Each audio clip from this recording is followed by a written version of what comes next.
नमस्ते। आज पहले की तरफ फिर मैं कुछ नए प्रश्नों के साथ हूँ और उनके उत्तरों के साथ में। तो सबसे पहला प्रश्न तो जो वो ये आया है, ओशो सन्यासी ये जानना चाहते हैं सखा की बिंदास लाइफस्टाइल के बारे में। हाँ, वो लोग ये जानना चाहते हैं कि सखा जो है वो अपनी प्रेमिकाओं को साथ में रखते हैं, बड़ी महंगी गाड़ियों से घूमते हैं और महंगा लाइफस्टाइल है उनका, और शराब पीते हैं, हुक्का पीते हैं और बेबाक भाषण करते हैं। तो इस तरीके का जो व्यक्ति होता है वो एनलाइटन व्यक्ति कैसे हो सकता है, या ऐसा व्यक्ति गुरु कैसे हो सकता है, या सन्यासी कैसे हो सकता है। तो लोगों को शंका है इस बात पर कि उनके सन्यासी होने पर या उनके गुरु होने पर। ठीक है, तो जवाब ये है कि क्योंकि मैं ओशो प्रेमियों से बात कर रही हूँ तो मैं तो ओशो की ही बात करूंगी। तो बात यह है कि क्या ओशो शराब नहीं पीते थे? क्या स्त्रियां ओशो के प्रेम में नहीं थी? अगर नहीं थी तो फिर शीला, विवेक और चेतना कौन थी? क्या वो उनकी प्रेमिकाएं नहीं थी? क्या ये ओशो उनके साथ नहीं घूमते थे? क्या ओशो की तस्वीरें नहीं थी उनके साथ? क्या शराब पीते हुए ओशो की तस्वीरें नहीं थी?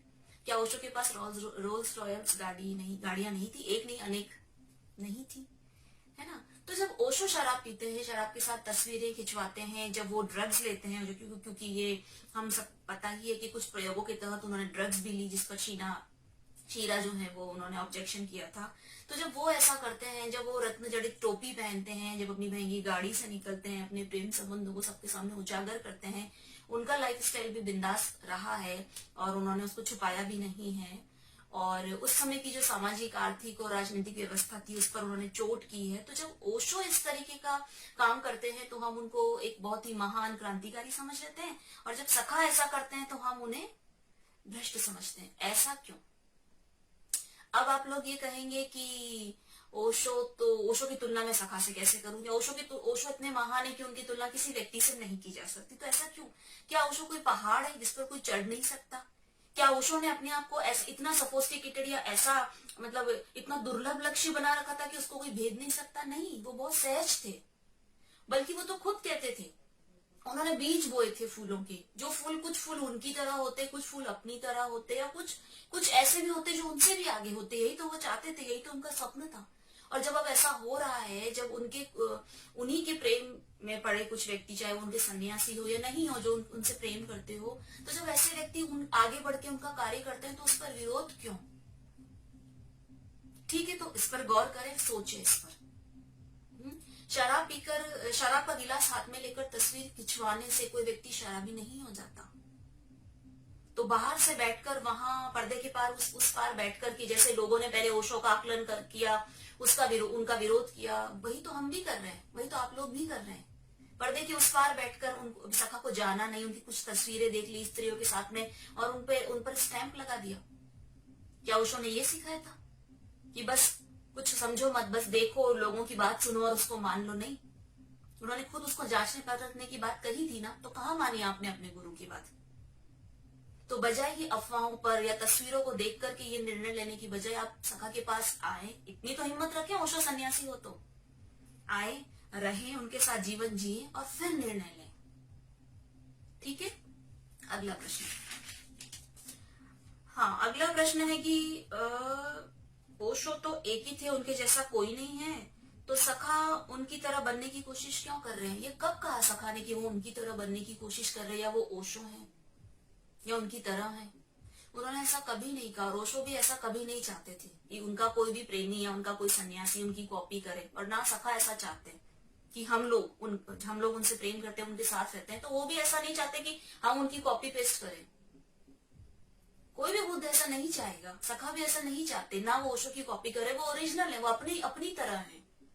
लेकिन फिर भी आप लोगों को अगर उनके जीवन में ओशो की कुछ झलक दिखती है, तो क्या ओशो इस काबिल भी नहीं थे कि उनसे कोई व्यक्ति उनसे प्रेम करे, उनके प्रेम में हो और उसकी खुशबू उसके जीवन से नहीं आए? ये तो होता ही है ना। कोई व्यक्ति किसी के प्रेम में होता है तो उसकी थोड़ी बहुत झलक तो उसके जीवन में आती है, तो ये कॉपी पेस्ट तो नहीं है। समझें इस बात को, ठीक है। हाँ, अब बारी आती है कि ध्यान विधियों की, कि सखा ओशो की ध्यान विधियों क्यों नहीं करवा रहे, वो क्यों अपनी योग निद्रा का प्रचार प्रसार कर रहे।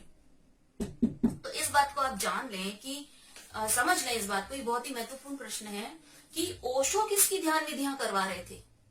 क्या वो अपने गुरु की या किसी और की ध्यान विधियों को कॉपी पेस्ट कर रहे थे? नहीं ना। ओशो ने जितनी भी ध्यान विधियां करवाई हैं, चाहे वो डायनामिक हो या कोई भी मेडिटेशन हो, वो उनके अपने ओरिजिनल थे, उनकी अपनी खोज उनसे प्रकट हुई है। और यही होता है, जब भी कोई बुद्ध होता है तो उसकी अपनी गीता होती है। ओशो ने यही तो कहा था कि जब भी कोई व्यक्ति उपलब्ध होगा तो उसकी अपनी गीता निकलेगी, उसके अंदर से जन्मेगी, वो किसी की गीता की कॉपी नहीं करेगा। तो सखा की अपनी गीता जन्म चुकी है, वो अपनी बात कहेंगे, है ना। अब यहाँ पर ये बात भी है कि ओशो ने भी जिन पुराने धर्म ग्रंथों पर या बुद्ध पुरुषों पर प्रवचन दिए, बोला है, तो ओशो ने उनकी बात का रिपीट नहीं किया। ओशो ने अपनी स्टाइल से उसको नवीनीकरण किया उसका। वहां पर ओशो ने अपना पुट दिया है उस पर।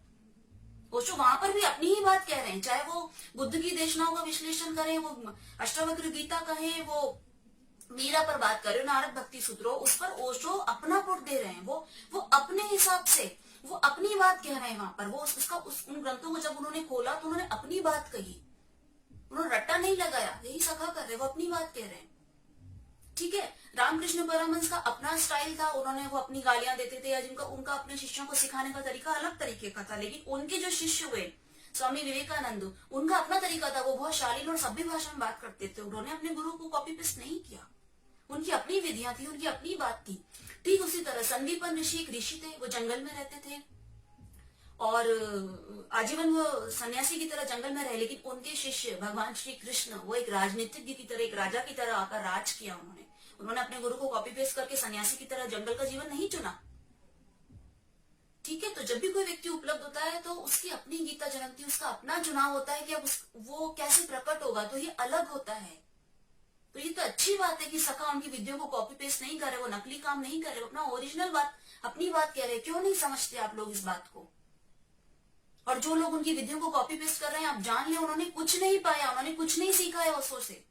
वो सिर्फ ओशो की नकल उतार रहे हैं, वो ओरिजिनल नहीं है। वो आपको कुछ नहीं दे सकते। आप लोगों को लगता है, आप लोगों को खुशी होती है कि हाँ ओशो की ध्यान विधियां चल रही है। ओशो ने ये कभी नहीं कहा। ओशो ने तो ये साफ कहा था कि जब मैं चला जाऊंगा तो ये ध्यान तुम करते रहना, डायनामिक करते रहना, हो ये विधियां काम नहीं करेंगी। तो विधियों में जादू नहीं है, विधियां कारगर नहीं होती हैं। व्यक्ति जिसकी वो विधि है, जिससे कनेक्ट होकर वो विधियां अपना इफेक्ट डालती है, वो व्यक्ति होना जरूरी है। तो ओशो चले गए, अब वो विधियां जो है वो कितना कारगर है कितनी नहीं, आप सब लोग जानते हैं, बहुत सालों से कर रहे हैं डायनामिक। जीवन में अगर परिवर्तन आया तो मैंने पहले भी कहा है कि ठीक है, अगर नहीं आया तो फिर से सोचें, ठीक है। हाँ, तो ये कुछ बातें थी।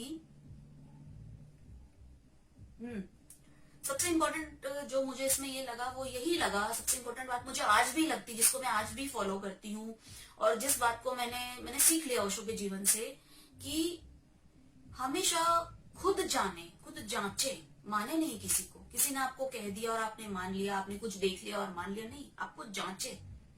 तो अब आप लोग, मैं जानती हूँ कि सखा के आकर्षण में, उनके प्रेम में बहुत लोग हैं, लेकिन इस तरह की बातें उन्हें भटकाती हैं, उन्हें दूर करती है सखा से।